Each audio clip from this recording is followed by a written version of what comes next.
En la fiesta familiar, mi hijo besó a su esposa mientras bailaban. Ella se apartó y dijo, «Prefiero besar a mi perro antes que besarte». Todos se echaron a reír. Luego añadió, «Ni siquiera cumples con mis estándares. Aléjate de mí». Las risas se hicieron más fuertes. Mi hijo se puso tenso, empezó a convulsionar, hasta que mi nieto habló de repente, y toda la sala quedó en silencio. Pero antes de continuar, revisa si ya te suscribiste al canal y comparte en los comentarios desde dónde nos estás viendo. Nos encantaría saber hasta dónde llegan nuestras historias de venganza. Me quedé en un rincón de la cocina, con un cuchillo pequeño en la mano, acomodando con cuidado cada rodaja de naranja en el plato de frutas, intentando que se viera lo más bonito posible. Hoy era el cumpleaños de Camila, mi nuera, y toda la familia estaba ocupada con los preparativos. Sebastián, mi hijo, estaba en el jardín, con el sudor corriéndole por la frente mientras intentaba colgar la última tira de luces sobre el arco de bugambilias. Sebastián había planeado esta fiesta él solo. Encargó un pastel de 3 pisos en la pastelería más famosa de la ciudad y contrató a una banda en vivo. Sobre la mesa, un ramo de rosas ecuatorianas de un rojo intenso reposaba ordenado, el tipo de flores caras que Sebastián solía regalarle a su esposa en cada aniversario. Los invitados comenzaron a llegar, la mayoría amigos de Camila. Iban vestidos con elegancia, con vestidos brillantes cubiertos de lentejuelas y tacones que resonaban sobre el piso de cerámica. Reían, hablaban alto, pasaban junto a Sebastián como si fuera un extraño, apenas asintiendo con la cabeza por compromiso. Entonces apareció Camila, radiante como una estrella, con un vestido de seda color verde esmeralda que Sebastián había comprado a crédito la semana anterior. Todavía recuerdo cómo me contó, con orgullo, cuánto le había gustado a Camila aquel vestido cuando lo vio en la tienda. Su cabello caía en ondas suaves, sus labios eran de un rojo intenso, y toda la habitación pareció iluminarse con su presencia. Sebastián, apurado, tomó el ramo de rosas ecuatorianas y se lo entregó con una mirada llena de amor.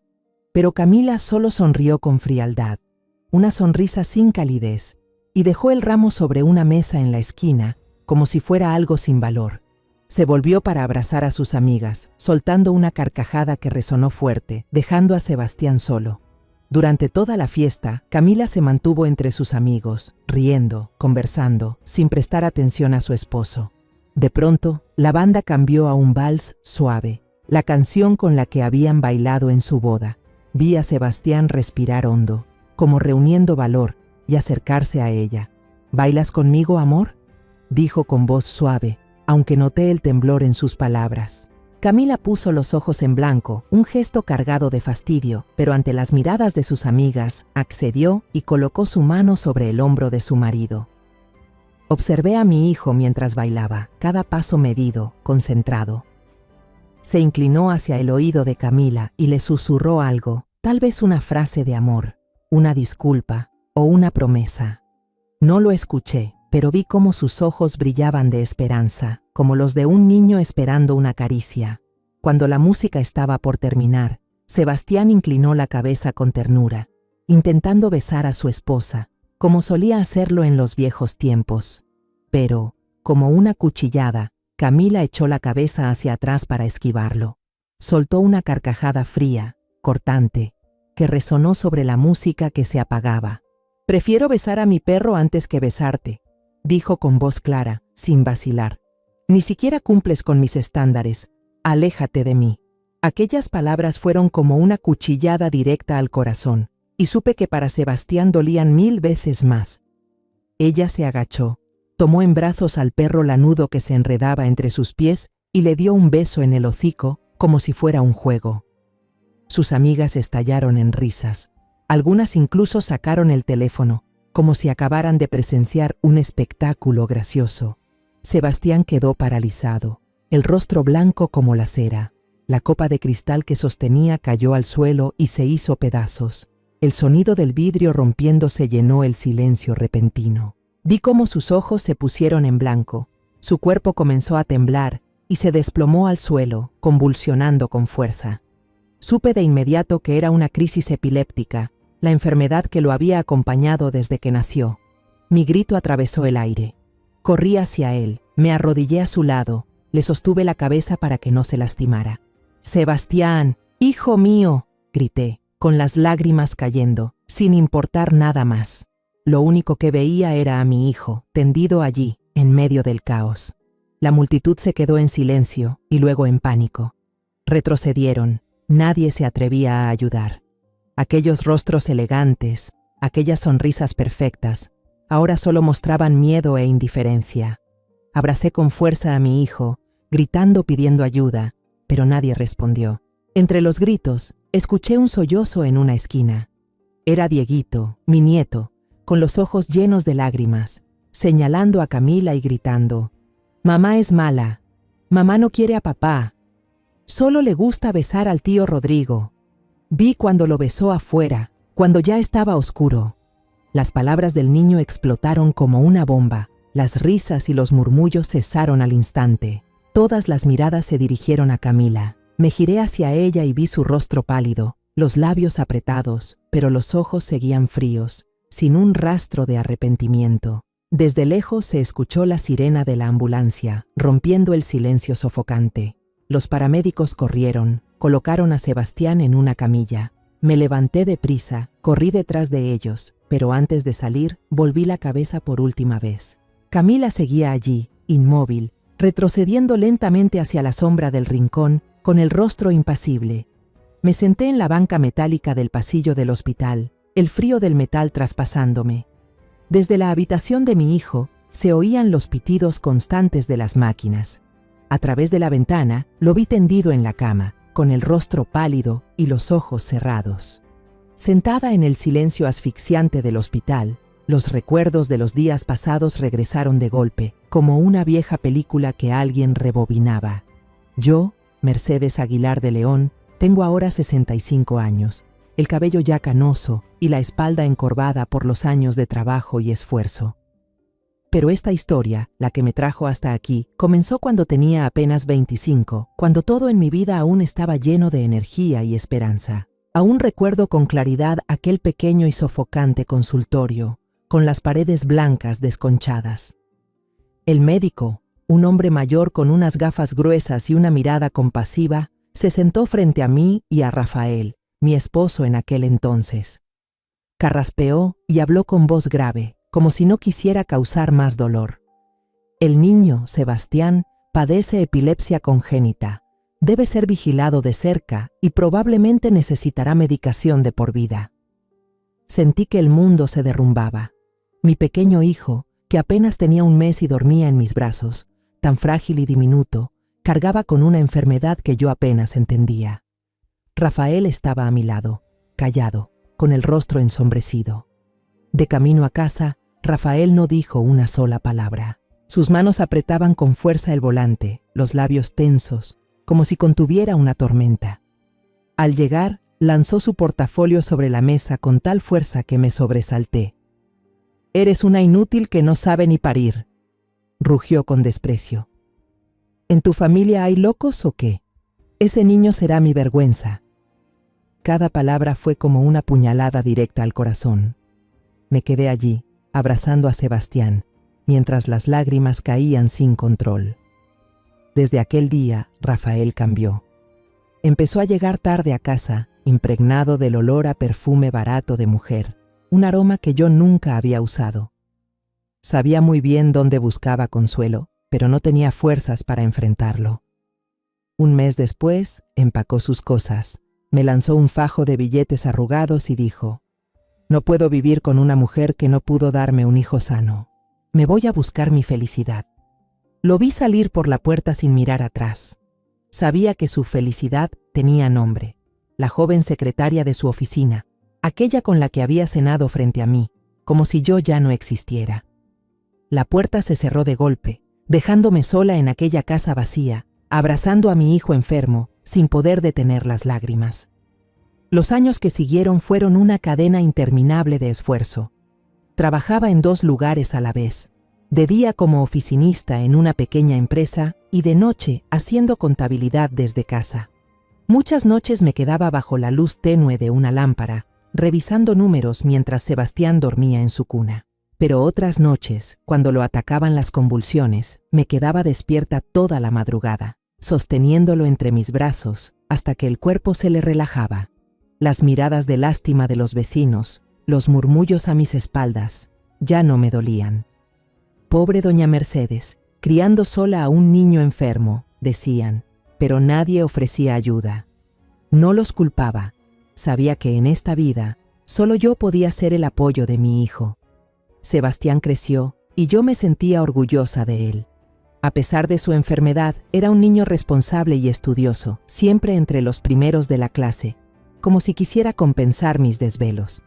Cada vez que llegaba con sus calificaciones y sonreía, mi corazón se llenaba de calor. «Mamá, lo logré», decía con orgullo. Lo abrazaba y lloraba en silencio. Sabía que mi hijo no solo luchaba contra su enfermedad, sino también contra los prejuicios del mundo. Cuando Sebastián se graduó de la universidad, lloré de alegría toda la noche. Luego fundó una pequeña agencia de viajes, con grandes sueños de mostrar la belleza de México. Lo veía convertirse en un hombre hecho y derecho, y pensaba que todo mi sacrificio había valido la pena. Entonces conoció a Camila durante un viaje de trabajo. Ella era azafata, joven, hermosa, con una sonrisa que iluminaba todo. Sebastián se enamoró perdidamente, y aunque en mi corazón sentí una inquietud, un presentimiento oscuro, acepté su boda. Solo quería verlo feliz, darle una familia que yo nunca pude ofrecerle.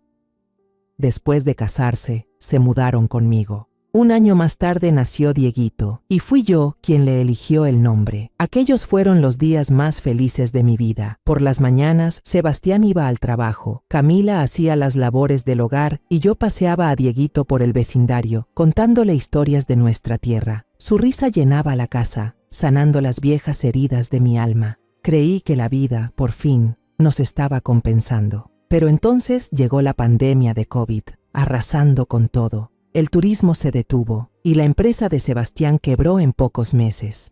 El peso de las deudas cayó sobre sus hombros.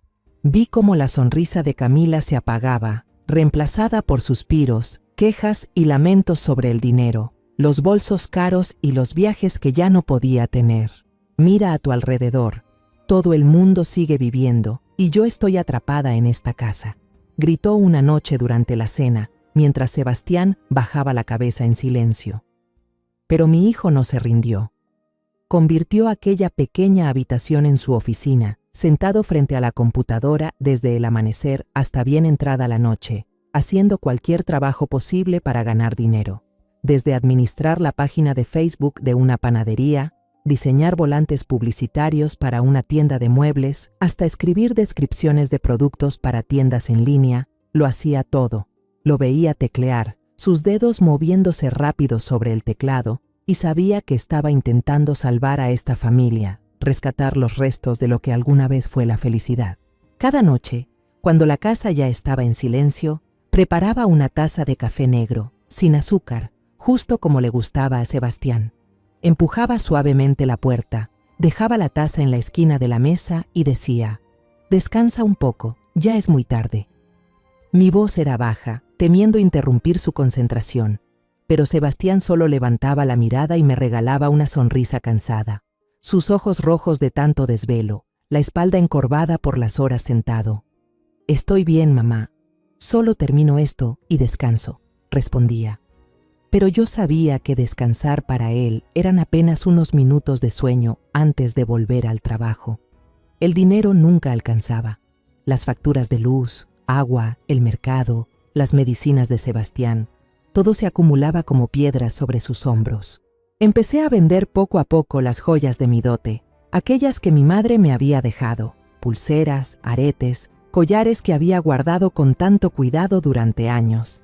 Cada vez que llevaba una pieza a la casa de empeño, sentía que el corazón se me partía, pero no tenía otra opción.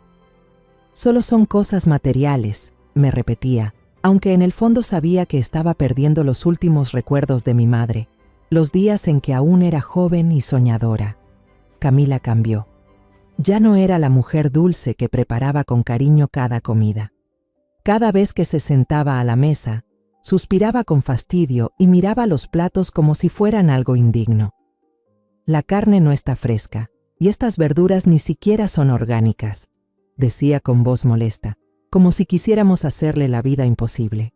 Tragaba saliva, intentando mantener la calma, aunque por dentro me dolía profundamente. Recordaba cuando recién se casó con Sebastián. Reía, conversaba, escogía con cuidado las zanahorias en el mercado para cocinarle a su esposo. Ahora solo miraba su teléfono y le mostraba fotos a Sebastián de sus amigas en resorts de lujo. Mira, la pareja de Tao otra vez en Phu Quoc, y yo atrapada en este agujero, decía con amargura. Sebastián solo agachaba la cabeza, comía su arroz frío y apretaba el puño bajo la mesa, conteniendo el dolor. La casa empezó a desordenarse. Los platos sucios se amontonaban en el fregadero. La ropa sucia se acumulaba detrás de las puertas. Camila ya no hacía nada en casa. Salía cada vez más, con excusas que sabía falsas.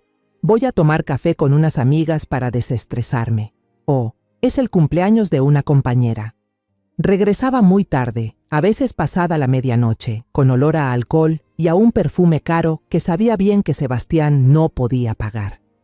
Desde el pasillo oscuro la veía entrar tambaleándose, con los tacones en la mano, y me preguntaba quién era esa mujer. ¿Era la Camila que Sebastián había amado tanto o solo una sombra de lo que fue? Una tarde lluviosa, el cielo se volvió gris oscuro, como si quisiera tragarse todo.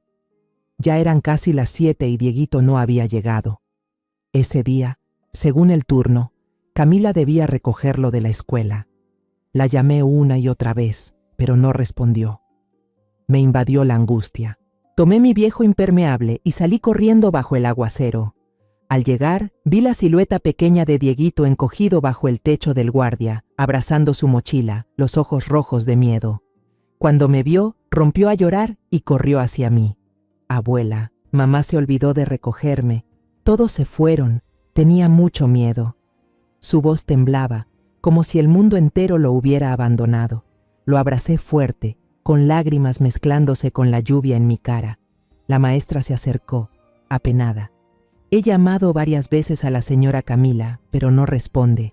Por suerte el guardia se quedó con el niño. Esa noche me quedé junto a Dieguito hasta que se durmió, pero sentía el pecho apretado.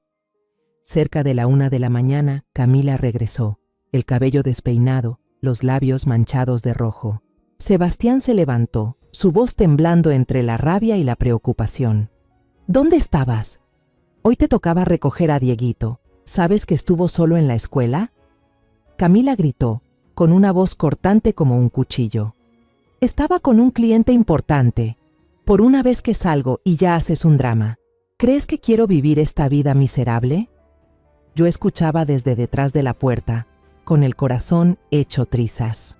No por las palabras, sino por ver los ojos de Sebastián. Los de un hombre que aún intenta sostener algo que ya se rompió hace mucho. Las peleas se volvieron diarias. A veces me despertaba sobresaltada por el sonido de cosas rompiéndose. Escuchaba la voz de Camila, afilada, gritando: «Estoy harta de esto. Mírate, eres un inútil. Quiero el divorcio». Me sentaba en la cama, la mano sobre el pecho, conteniendo el aliento, escuchando impotente cómo mi hijo soportaba en silencio. Al día siguiente, el ambiente en la casa estaba tenso como una cuerda a punto de romperse. Sebastián pasó todo el día cabizbajo, sin decir una palabra. Lo vi sentado en su habitación, con la mirada triste pero concentrado en su trabajo.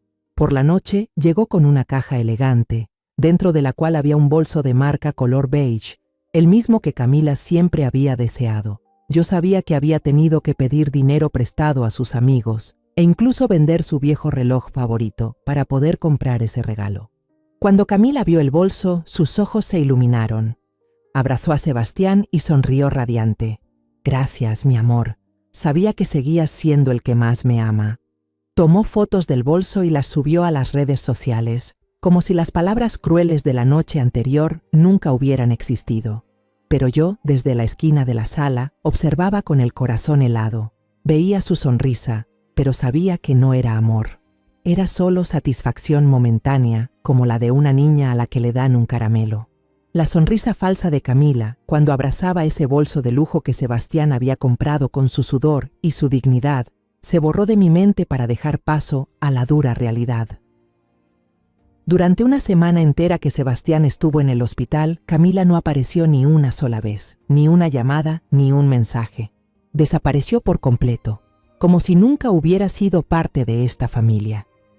Intenté contactar a sus amigas, esas mismas que reían a carcajadas en la fiesta de cumpleaños, pero respondían de forma evasiva, con tono indiferente.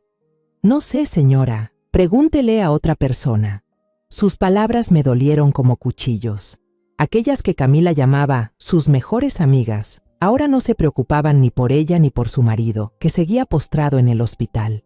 Me preguntaba dónde estaría, qué estaría haciendo, mientras su esposo acababa de rozar la muerte y nuestro mundo se desmoronaba.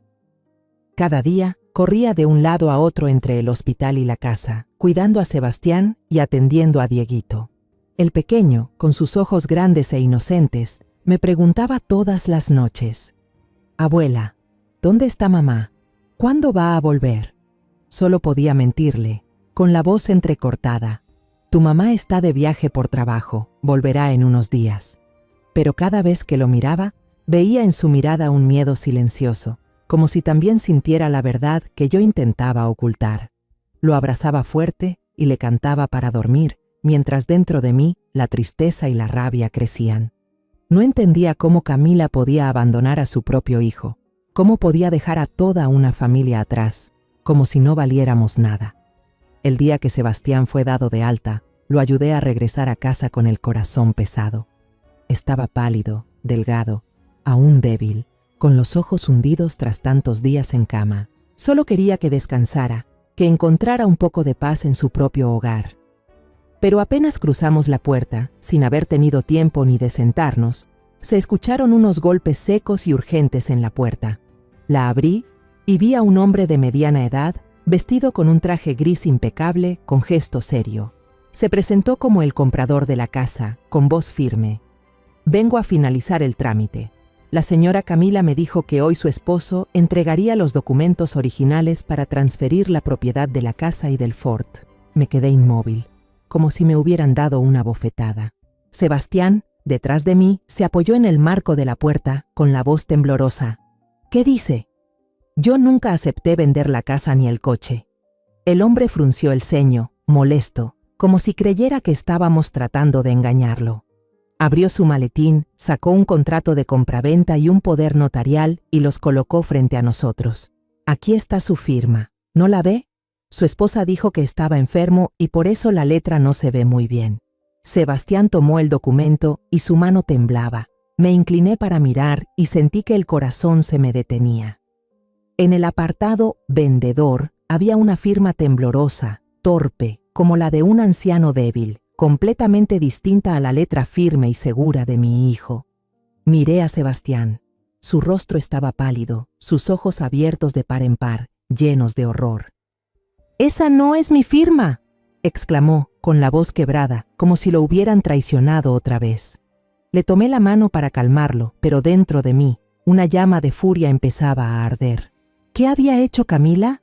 Intentamos llamarla, pero su teléfono estaba fuera de servicio. El hombre al principio no nos creyó, su voz sonaba áspera. «¿Me están tomando el pelo? Ya pagué el depósito, el contrato está firmado».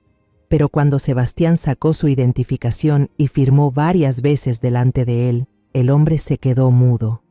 Su expresión cambió de enojo a desconcierto y murmuró: «Si esta no es su firma, entonces me estafaron». Dijo que llamaría a la policía, pero yo sabía que si el asunto se hacía público, nuestra familia se vería envuelta en un lío legal, y la casa, el hogar lleno de recuerdos de mi vida con Sebastián, dejaría de ser nuestra. No podía permitirlo. No iba a dejar que Dieguito perdiera el único techo que conocía. Respiré hondo, contuve el dolor y le dije al hombre: «Déjelo en mis manos. Le devolveré el dinero del depósito y pagaré la penalización». Me miró con desconfianza, pero al final aceptó. Ese mismo día fui al banco y retiré todos mis ahorros, el dinero que había guardado durante años para mi vejez, para no ser una carga para mis hijos y nietos. pero ahora no tenía otra opción. Firmé el retiro con la mano temblorosa, sintiendo que algo dentro de mí se rompía. No solo estaba perdiendo dinero, estaba perdiendo también la seguridad que había construido con tanto esfuerzo. Esa noche, después de que Dieguito se durmió, me senté con Sebastián en la sala, envuelta en un silencio pesado. La luz amarilla y débil iluminaba su rostro y parecía haber envejecido 10 años. Se apoyó en mi hombro y lloró como un niño.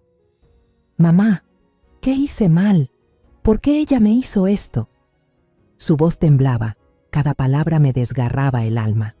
Lo consolé, pero dentro de mí, la tristeza ya se había transformado en una determinación férrea. Esto ya no era un simple conflicto matrimonial. Era una conspiración cruel y yo, como madre, no iba a permitir que continuara. Me levanté, entré en mi habitación y abrí el cajón donde guardaba una vieja libreta de contactos, amarillenta por el tiempo. Las hojas frágiles, manchadas de tinta, guardaban nombres de una época en la que aún era joven y llena de energía. Pasé las páginas con el corazón latiendo fuerte, hasta que encontré el nombre de Lucía Vargas, una antigua compañera de trabajo que ahora tenía una agencia de detectives privados. Recordaba a Lucía, una mujer fuerte, astuta, que me había ayudado a superar los días más duros después de que Rafael se marchó. Marqué su número sin dudar, y cuando escuché su voz grave al otro lado de la línea, supe que había encontrado a la persona indicada. «Lucía, necesito tu ayuda», dije con voz serena pero decidida. «Necesito saber la verdad sobre mi nuera». 3 días después de aquella llamada, Lucía me citó en una pequeña cafetería discreta, escondida en un callejón tranquilo del centro. Colocó frente a mí un sobre grueso y dijo con voz baja y firme: «No fue difícil encontrarla, Mercedes. Ni siquiera se molesta en ocultarse». La miré a los ojos y vi un destello de compasión. Supe que lo que contenía ese sobre no sería fácil de enfrentar. Abrí el sobre con las manos temblorosas. Dentro había un montón de fotos, nítidas, revelando cada detalle. Camila, mi nuera, aparecía en ellas sonriendo, caminando de la mano con un hombre joven. Entraban y salían de un lujoso edificio en una zona nueva y rica de la ciudad, donde los edificios de cristal brillaban como espejos. Camila vestía ropa costosa, el cabello rizado con esmero, la sonrisa radiante, como si nunca hubiera conocido los días difíciles junto a Sebastián. El hombre a su lado iba bien vestido, el cabello peinado con gel, gafas de sol caras, con un aire de arrogancia y exceso de confianza. Lucía señaló al hombre en la foto y dijo fríamente: «Rodrigo Montemayor, 28 años. Dice ser dueño de la cadena de restaurantes La Terraza Azul, pero su historia real es bastante interesante». El nombre Rodrigo resonó en mi cabeza como un trueno. Era el mismo nombre que Dieguito había gritado durante la fiesta de cumpleaños, llorando y señalando a su madre. Sentí la sangre subir a mi cabeza, el corazón golpeando con fuerza en mi pecho. Las piezas del rompecabezas empezaban a encajar, pero cada una me dolía más que la anterior. Camila no solo había traicionado a Sebastián, sino que vivía otra vida, descaradamente, como si nuestra familia nunca hubiera existido. Apreté las fotos con tanta fuerza que mis uñas se clavaron en la palma de mi mano. No podía quedarme quieta. Tenía que enfrentarla, no por mi hijo, sino por justicia, por proteger lo que quedaba de nuestra familia. Tomé un taxi hasta la dirección que me había dado Lucía. El edificio de lujo apareció ante mí, con muros de cristal brillantes y árboles perfectamente recortados. En la entrada, un guardia uniformado me observó con desconfianza. Respiré hondo y con voz tranquila le dije: «Soy una familiar que viene del pueblo a visitar a mi sobrina. Por favor, déjeme pasar». El guardia me miró de arriba abajo, dudó un momento, pero finalmente asintió y abrió la puerta. Entré con la sensación de estar cruzando a un mundo al que no pertenecía. Frente a la puerta del apartamento 12B, mi corazón latía con fuerza, a punto de salirse del pecho. Inspiré profundo para calmarme y toqué el timbre. El sonido seco del timbre resonó como una advertencia. La puerta se abrió y allí estaba Camila, espléndida con un pijama de seda roja, tan brillante como su desafío. En la mano sostenía una copa de vino tinto. Sus ojos me recorrieron con una mezcla de sorpresa y despreocupación. Se recargó en el marco de la puerta, sonriendo con burla. «Oh, la querida suegra, ¿qué viento la trae por aquí?» Su voz era dulce, pero afilada como una hoja cubierta de seda. No di rodeos. La miré directo a los ojos. La voz me temblaba de ira, pero mantuve la calma. «¿Por qué le hiciste eso a Sebastián? ¿Por qué falsificaste su firma para vender la casa?» Camila soltó una carcajada, una risa llena de desprecio, como si mi pregunta fuera absurda. Bebió un sorbo de vino y respondió con calma provocadora. «Sí, lo hice. ¿Y qué?». Luego añadió con una sonrisa insolente. «Estoy harta de vivir en la miseria con el inútil de su hijo. Yo merezco algo mejor, ¿entiende? Esa vida, esa casa vieja, no es lo que quiero». Sus palabras fueron como un cuchillo clavado en mi corazón. Camila se dio la vuelta hacia el interior de la casa, sacó un expediente y me lo lanzó. Los papeles cayeron esparcidos por el pasillo, como si fuesen los pedazos rotos de nuestra familia. «Es la demanda de divorcio», dijo, con voz fría. «Haz que tu hijo consentido la firme. Yo no quiero nada de esa casa destrozada, solo que me dejen en paz». La actitud descarada de Camila, su sonrisa desdeñosa y sus palabras afiladas como cuchillos hicieron que la sangre me hirviera. Ya no pude contenerme, di un paso hacia adelante, alcé la mano, dispuesto a darle una bofetada para que despertara, para que entendiera que no podía pisotear a mi familia así. Pero Camila fue más rápida. Ella gritó, retrocedió hacia el interior de la casa. Su voz estridente resonó por el apartamento de lujo. «¿Qué está haciendo usted?», exclamó con la mirada a la vez aterrada y desafiante. El alboroto hizo que un hombre saliera corriendo desde el dormitorio. Solo llevaba puesta una toalla ceñida a la cintura, que dejaba al descubierto un gran tatuaje en el pecho, un águila con las alas extendidas, tan arrogante como él mismo. Lo reconocí de inmediato. Era Rodrigo, el hombre de las fotos de Lucía. Me miró. La sorpresa en su rostro se convirtió en ira. Se acercó, agarró mi brazo y me empujó con fuerza. Casi pierdo el equilibrio y me caigo. «Vieja loca, ¿qué diablos hace en mi casa?», gritó con voz violenta, como si yo fuera una intrusa sin invitación. No había tenido tiempo de responder cuando el ruido hizo que más gente saliera. Desde otra habitación apareció una pareja de mediana edad con el aspecto somnoliento y molesto. El hombre se detuvo, me miró y el tiempo pareció detenerse. El cabello ya blanco, el rostro surcado de arrugas, pero esos ojos fríos que nunca olvidaré. Era Rafael, mi exmarido, el que nos abandonó a Sebastián y a mí hace más de 40 años. Sentí como si me apretaran el pecho, no de dolor, sino de un horror al ver el pasado aparecer de repente, vivo y cruel. Rafael me miró, se quedó atónito un instante, y luego una sonrisa burlona fue dibujándose lentamente en su rostro. «Vaya, vaya, mira quién tenemos aquí. Mercedes. El mundo es realmente un pañuelo», dijo, con el mismo tono despectivo de cuando se fue, dejándome con un hijo enfermo. Miré de Rafael a Rodrigo y luego a la mujer que estaba junto a él, su esposa, vestida con elegancia, el rostro frío como una estatua.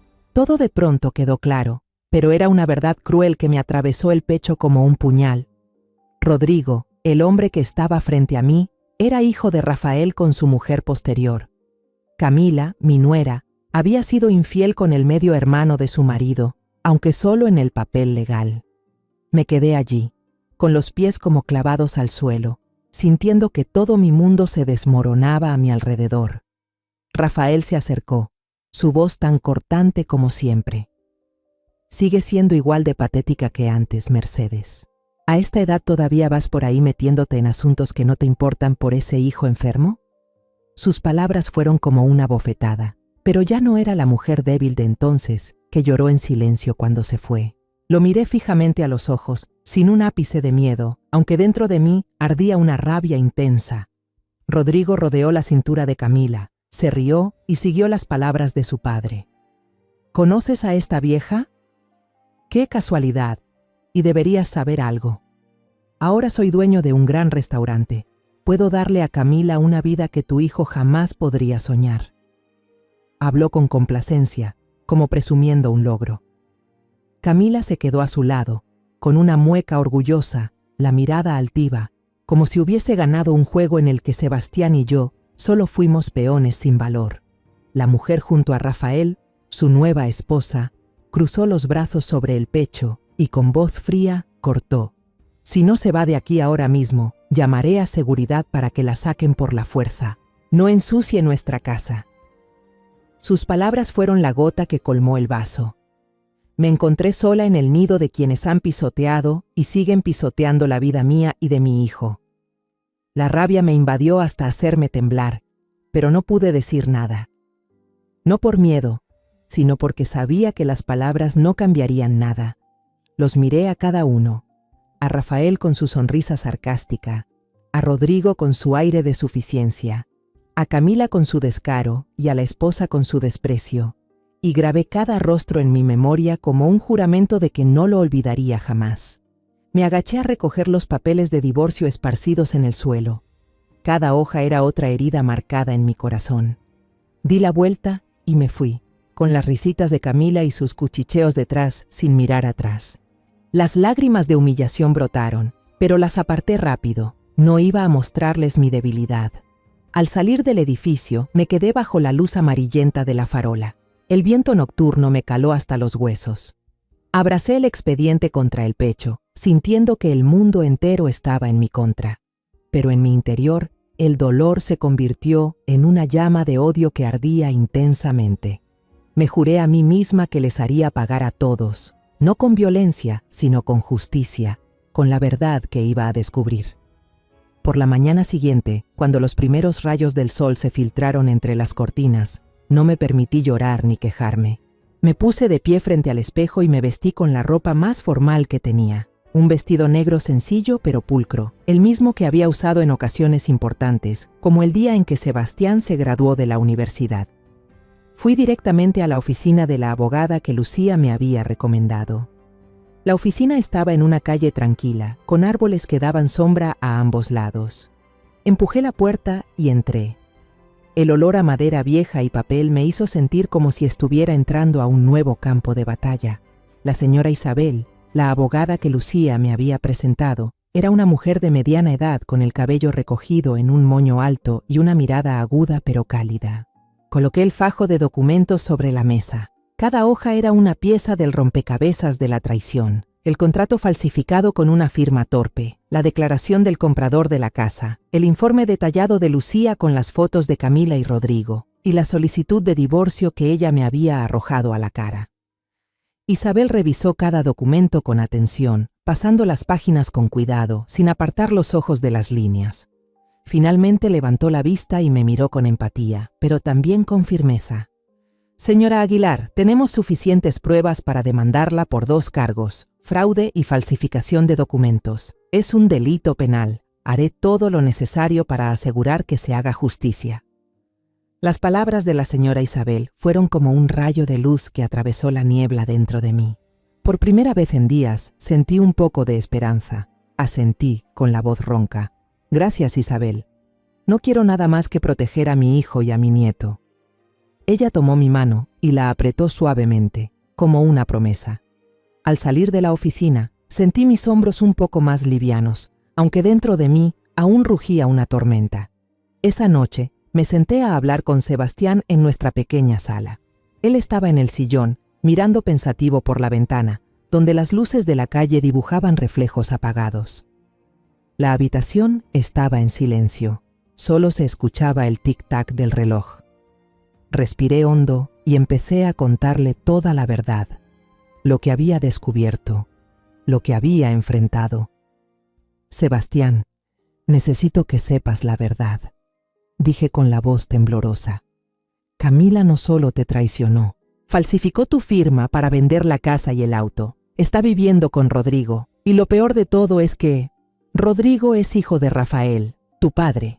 Sebastián no gritó ni se enfureció. Solo se quedó quieto, con la mirada vacía, mientras las lágrimas le corrían por las mejillas demacradas.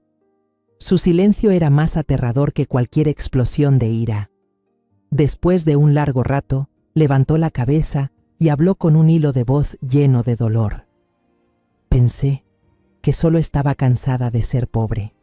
Nunca imaginé que pudiera hacer algo así. ¿Y Rafael? ¿Por qué volvió? ¿Para lastimarme otra vez? Sus palabras fueron como un cuchillo que me atravesó el corazón. Había intentado protegerlo del pasado, del hombre que nos abandonó, pero ese pasado había regresado, más cruel que nunca. Puse sobre la mesa la solicitud de divorcio de Camila y los documentos de custodia que la señora Isabel había preparado. «Hijo, es hora de terminar con esto», le dije con voz firme. «No solo por ti, sino por Dieguito. No podemos dejar que ella siga dañando a esta familia». Sebastián me miró a los ojos. En su mirada ya no había vacío, sino una chispa de determinación. Tomó la pluma y firmó ambos documentos con un trazo firme, sin titubear. Lo observé, y por primera vez en días, vi en él algo de la fuerza del hombre que había criado. Unos días después de presentar la demanda y los papeles de divorcio ante el tribunal, recibí una llamada de un número desconocido. Contesté, y la voz de Camila estalló del otro lado, llena de furia. «Vieja desgraciada, ¿qué hiciste? ¿Por qué no puedo retirar el dinero de la venta? ¿Desde cuándo recuperaste la casa?» Entonces entendí. Por los trámites judiciales, el banco había bloqueado la transacción. Camila todavía creía que había vendido la casa y que pronto recibiría el dinero. Sonreí, no de alegría, sino con una calma extraña. «Desde que estabas ocupada durmiendo al lado de otro hombre y soñando con un dinero que nunca te perteneció», respondí, con voz serena. El otro lado quedó en silencio. Solo se escuchaban sus respiraciones agitadas, como si le hubieran arrojado un balde de agua fría.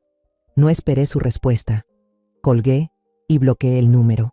Durante los días en que esperábamos que el tribunal aceptara el caso, intenté mantener la rutina. Cada mañana me levantaba temprano y preparaba un desayuno sencillo de pan con huevos fritos, el favorito de Dieguito. El niño se sentaba en la silla, moviendo las piernas, mientras hablaba sobre la escuela, con los ojos llenos de luz. Sebastián también se esforzaba por seguir adelante. Lo veía poco a poco recuperar el ánimo. Por las noches, jugaba con Dieguito, le enseñaba a leer o le contaba historias sobre los viajes que alguna vez soñó hacer con su familia. Sebastián también volvió al trabajo. Se dedicó con empeño a investigar un nuevo proyecto de negocios sobre turismo de experiencias locales. Una idea que había soñado desde hace tiempo, incluso cuando su antigua empresa se vino abajo. Lo veía sentado en su habitación, frente a la computadora, escribiendo y dibujando esquemas, con los ojos brillando cada vez que hablaba de los pequeños pueblos, los mercados llenos de color o las historias culturales que quería compartir con los visitantes. «Mamá, creo que este proyecto puede funcionar», me dijo una noche con voz entusiasmada. «Quiero empezar de nuevo, no solo por mí, sino por Dieguito». Asentí, le di una palmada en el hombro y sentí el corazón lleno de orgullo. Una tarde de fin de semana, cuando el atardecer teñía de dorado el vecindario, sonó el timbre. Abrí la puerta y vi al señor Esteban Durán, un viejo amigo y socio comercial a quien Sebastián respetaba mucho. Llevaba una canasta de frutas y una sonrisa amable en el rostro. «Tenía que pasar por esta zona para revisar cómo iba mi restaurante», dijo con tono cordial. Recordé que Sebastián me había dicho que vivía cerca, así que quise saludar. «Hace mucho que no nos vemos. ¿Cómo estás?» Sebastián se levantó enseguida, el rostro iluminado por la sorpresa y la alegría. «Tío Esteban, no imaginé que vendría a visitarnos». Lo invitó a pasar, y pronto los dos estaban conversando animadamente sobre trabajo y planes futuros, como si el tiempo nunca hubiera interrumpido su amistad.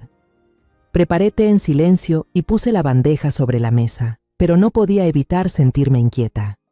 Al ver a Sebastián reír y hablar, reconocí en él una parte de aquel hombre lleno de pasión y sueños que solía ser. El señor Esteban habló sobre su restaurante, sobre las dificultades del sector, pero también con orgullo al mencionar los platillos tradicionales que había preservado. Cuando estaba por irse, sacó una tarjeta de su bolsillo y se la dio a Sebastián. «Aquí tienes mi número», dijo con voz sincera. Cuando tengas listo tu proyecto, llámame.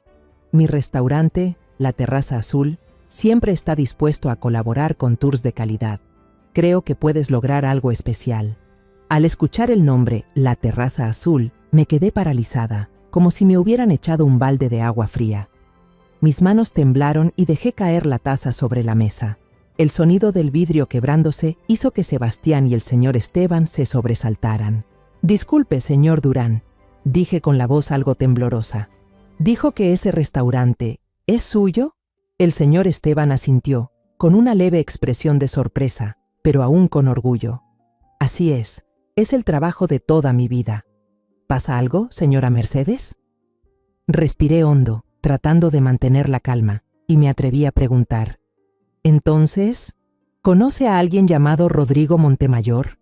Dijo que él era el dueño de ese restaurante. El señor Esteban soltó una carcajada amplia, una risa relajada pero sorprendida. ¿Rodrigo? Ah, el encargado del turno de noche. Ese muchacho es hablador, sí, pero apenas es un supervisor. No tiene ningún derecho a decir que es el dueño. ¿Por qué? ¿Anda presumiendo eso con la gente? Nos miró a mí y a Sebastián, intentando entender por qué le hablábamos de un empleado tan insignificante. En ese instante, todas las piezas encajaron en mi cabeza, como un rompecabezas que por fin se completa. Rodrigo, el hombre que se hacía pasar por dueño del restaurante para engañar a Camila, resultó ser solo un impostor, un simple gerente que usaba el prestigio de La Terraza Azul para ocultar su mediocridad. Sentí una mezcla de ira y alivio. Ira por las mentiras de Rodrigo que habían destruido a nuestra familia, y alivio porque al fin la verdad salía a la luz. No podía callarlo más. Miré al señor Esteban, la voz temblorosa pero firme. «Señor Durán, necesito contarle algo. Es sobre Rodrigo, sobre Camila y también sobre Rafael, su padre». Le conté toda la historia. Cómo Camila había traicionado a Sebastián, falsificado su firma para vender la casa, y cómo la enfrenté junto a Rodrigo en aquel lujoso departamento. Le hablé de Rafael, el exesposo que había abandonado a mi hijo y a mí, y del espantoso descubrimiento de que Rodrigo era su hijo. Sebastián permanecía a mi lado, con la cabeza baja y las manos apretadas, tratando de contener sus emociones. El señor Esteban escuchó con atención. Su expresión se fue tornando cada vez más seria. Cuando terminé, golpeó la mesa con fuerza, indignado. «Increíble. No puedo permitir que alguien con una moral tan podrida siga trabajando conmigo. Usó mi nombre para sus fechorías». Se volvió hacia Sebastián con los ojos llenos de determinación. «No te preocupes, me encargaré de esto. La justicia tiene que hacerse». El día del juicio amaneció gris, tan sombrío como mi ánimo. Sebastián, la abogada Isabel y yo llegamos temprano al tribunal, cuando las calles aún estaban cubiertas de neblina y el frío calaba a través del abrigo. Sebastián vestía un traje negro impecable, el cabello peinado con cuidado. Se veía más sereno y fuerte que nunca. Nos sentamos en la primera fila de la sala del tribunal, donde la luz que entraba por las altas ventanas hacía brillar las motas de polvo suspendidas en el aire. Un momento después, trajeron a Camila. Me quedé paralizada al verla. Ya no llevaba vestidos de seda lujosos, ni joyas costosas, ni aquella sonrisa arrogante. Vestía ropa vieja, una blusa arrugada y una falda gris descolorida. Su cabello estaba enredado y tenía ojeras profundas, como si no hubiera dormido en muchas noches. Se veía demacrada, asustada, como un animal acorralado. Miré alrededor de la sala, buscando rostros conocidos, pero no vi a Rodrigo, ni a Rafael, ni a la esposa elegante de este último. Camila estaba allí, completamente sola, sin nadie a su lado. La abogada Isabel se levantó y presentó el caso con claridad y una lógica implacable. Fue mostrando una a una las pruebas, como flechas directas a la verdad. El contrato falso, con el peritaje de la firma, la declaración del comprador de la casa sobre la transacción ilegal, los extractos bancarios que demostraban que tuve que retirar todos mis ahorros para cubrir los daños. Cada documento que Isabel colocaba sobre la mesa del juez era como un martillazo en mi corazón, recordándome todo lo que habíamos tenido que soportar. cuando el abogado de Camila intentó justificar sus actos alegando presión psicológica por la falta de apoyo económico del esposo. Isabel lo rebatió de inmediato. Pidió proyectar en la gran pantalla las fotos del informe de la detective Lucía. Camila de la mano con Rodrigo, entrando y saliendo de un departamento de lujo, comprando en tiendas exclusivas con una sonrisa radiante. La sala entera murmuró, y todas las miradas se dirigieron hacia Camila, como si quisieran quemarla. Ella bajó la cabeza, los hombros le temblaban, incapaz de levantar la vista. La parte del juicio sobre la custodia fue aún más rápida. Isabel presentó la declaración de la maestra titular, quien había presenciado cómo Camila olvidaba a Dieguito en la escuela. También mostró los testimonios de los vecinos, que contaban sobre las noches en que Camila desaparecía, dejando al niño bajo mi cuidado.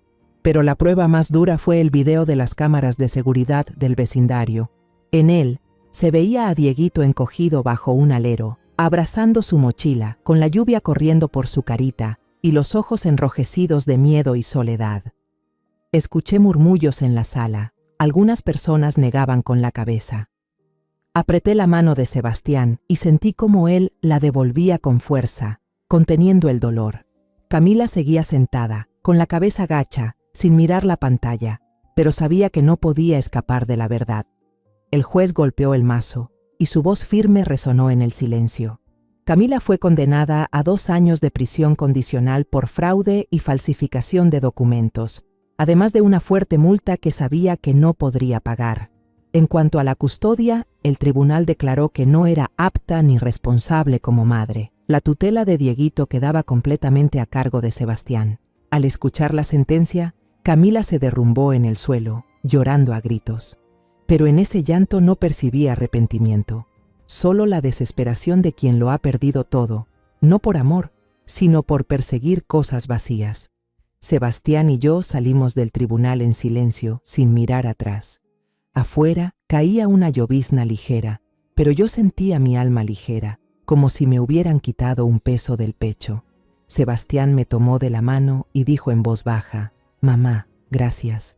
Si no fuera por ti, no sé cómo habría soportado todo esto». Sonreí y le apreté la mano. «Eres mi hijo. Haré lo que sea por ti y por Dieguito». Caminamos bajo la lluvia sin decir más, pero ambos sabíamos que mirábamos hacia adelante, hacia un futuro sin la sombra de Camila. Semanas después, mientras hacía compras en el mercado, escuché a unas vecinas chismosas hablar sobre el destino de quienes habían dañado a nuestra familia. Decían que el señor Esteban Durán, al descubrir la verdad sobre Rodrigo, lo despidió de inmediato. No solo eso, también hizo pública su falta de ética dentro del sector de servicios, dejando al descubierto su imagen de farsante. Sin reputación ni trabajo, Rodrigo ya no tenía dónde esconderse en la ciudad. La familia de Rafael también sufrió las consecuencias. Su negocio tambaleaba por la vergüenza de su hijo, y supe que vendieron su lujoso departamento y se mudaron en silencio para huir del escándalo. En cuanto a Camila, después de perderlo todo, tuvo que buscar trabajo como camarera en un pequeño hotel en las afueras, viviendo una vida que antes habría despreciado. Escuché todo eso, pero dentro de mí solo había calma, ni rencor ni compasión. Un mes después del juicio, una tarde de sábado, mientras podaba las macetas del porche, sonó el timbre. Abrí la puerta y vi al señor Esteban Durán, con la misma sonrisa amable de la vez anterior. Esta vez no venía solo, sino acompañado por un joven asistente que llevaba una carpeta de documentos. «Señora Mercedes, vine a visitar a la familia y, de paso, tengo un asunto que quiero hablar con Sebastián», dijo con voz cálida pero seria. Lo invité a pasar. Preparé una tetera de té caliente, sintiendo curiosidad. Sebastián salió corriendo, con el rostro iluminado al verlo. «Tío Durán, no imaginé que volvería a verlo tan pronto», dijo con entusiasmo, como un niño que se reencuentra con alguien a quien admira. Nos sentamos en la sala de estar. La luz de la tarde se filtraba por la ventana, proyectando destellos dorados sobre el suelo de madera. El señor Esteban no dio rodeos, fue directo al grano. Después de despedir a Rodrigo, revisé toda la operación del restaurante, dijo, mirando fijamente a Sebastián.